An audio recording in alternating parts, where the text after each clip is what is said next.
बिस्मिल्लाहिर्रहमानिर्रहीम। Dear students, आज हम पढ़ेंगे मैन्युफैक्चरिंग अकाउंट्स। तो आज मैन्युफैक्चरिंग अकाउंट्स के बारे में हम डिस्कस करेंगे। बिज़नेस तीन तरह के होते हैं, ठीक है। आज हम पढ़ेंगे मैन्युफैक्चरिंग अकाउंट्स। पहले लिख लेते हैं।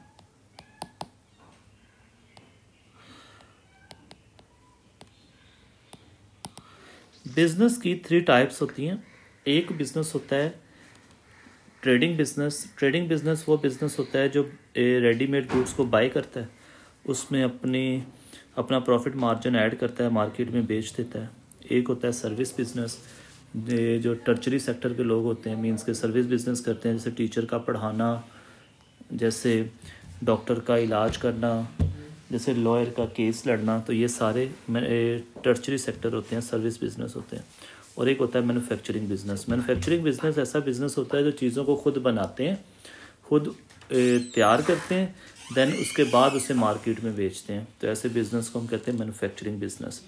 तो हम यही मैन्युफैक्चरिंग बिज़नेस डिस्कस करेंगे। इसके अंदर हम सबसे पहले देखते हैं कि जौन सा, अगर आप किसी प्रोडक्ट को बना रहे हो तो उस प्रोडक्ट को बनाने पर आपकी कॉस्ट क्या आ रही है।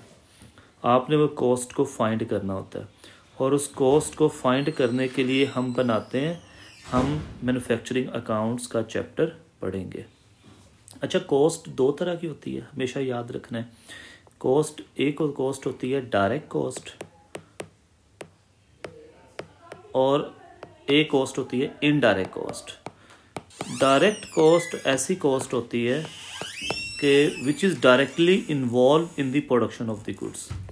जो डायरेक्टली इन्वॉल्व होती है चीज़ों की प्रोडक्शन में, उसे हम कहते हैं डायरेक्ट कॉस्ट, जिसमें सबसे पहले आता है डायरेक्ट मटेरियल कॉस्ट।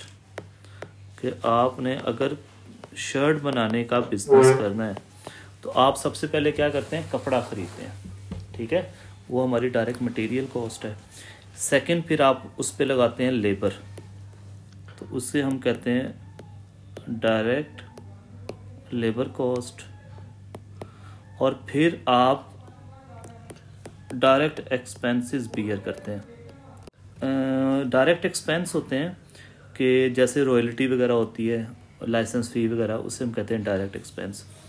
इन तीनों कॉस्ट को जब हम ऐड करते हैं, ठीक है, आप डायरेक्ट मटेरियल को, डायरेक्ट लेबर को और डायरेक्ट एक्सपेंस को, तीनों को ऐड करें तो आपके पास जो आंसर आता है वो आता है prime cost. It means prime cost का फॉर्मूला क्या होता है, direct material cost plus direct labour cost plus direct expenses. इसके बाद दूसरी कॉस्ट की टाइप कौन सी है, इनडायरेक्ट कॉस्ट। इनडायरेक्ट कॉस्ट में जो सबसे पहले कॉस्ट आती है वो होती है indirect material. Indirect material cost होती है जो हेल्पिंग होती है, जो सपोर्टिंग होती है, जो कंट्रीब्यूटेड होती है, इसे हम कहते हैं इनडायरेक्ट मटेरियल कॉस्ट, ठीक है। जैसे शर्ट बनानी है तो धागा, बटन वगैरह हमारे क्या होते हैं, indirect cost, indirect material cost होती है। सेकंड है indirect labour cost. Indirect labour cost ऐसी कॉस्ट होती है जो प्रोडक्शन में डायरेक्टली इन्वॉल्व नहीं होती। जो आपकी लेबर तो होती है लेकिन प्रोडक्शन में इन्वॉल्व नहीं होती। जैसे स्वीपर क्या होता है, ये सफाई वगैरह करता है लेकिन प्रोडक्शन नहीं करता। जैसे सिक्योरिटी गार्ड होता है, गेट पे बैठा होता है, तो ऐसी कॉस्ट को हम कहते हैं इनडायरेक्ट लेबर, जैसे एडमिन डिपार्टमेंट वगैरह। और थर्ड है इनडायरेक्ट एक्सपेंसेस।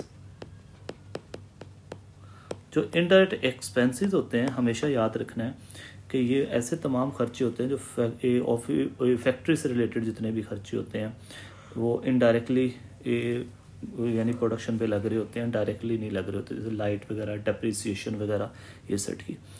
इन तीनों को अगर हम ऐड करें, इनडायरेक्ट मटेरियल, इनडायरेक्ट लेबर और इनडायरेक्ट एक्सपेंसेस को, तो आंसर आता है फैक्ट्री ओवरहेड्स। इसको हम क्या कहते हैं, फैक्ट्री ओवरहेड्स। तो ये कॉस्ट की टाइप्स थी जो मैंने अभी आपसे डिस्कस की हैं कि डायरेक्ट कॉस्ट होती है कि इनडायरेक्ट कॉस्ट होती है। फिर इनको हम क्या करते हैं, इन कॉस्ट को हम तीन हिस्सों में हमने डिवाइड किया है कि डायरेक्ट कॉस्ट 3 तरह की होती है और इनडायरेक्ट कॉस्ट भी 3 तरह की होती है। तो ये मैन्युफैक्चरिंग अकाउंट के अंदर सबसे बेसिक है। आई होप ये आपको बात समझ आ गई होगी। थैंक यू वेरी मच, शुक्रिया।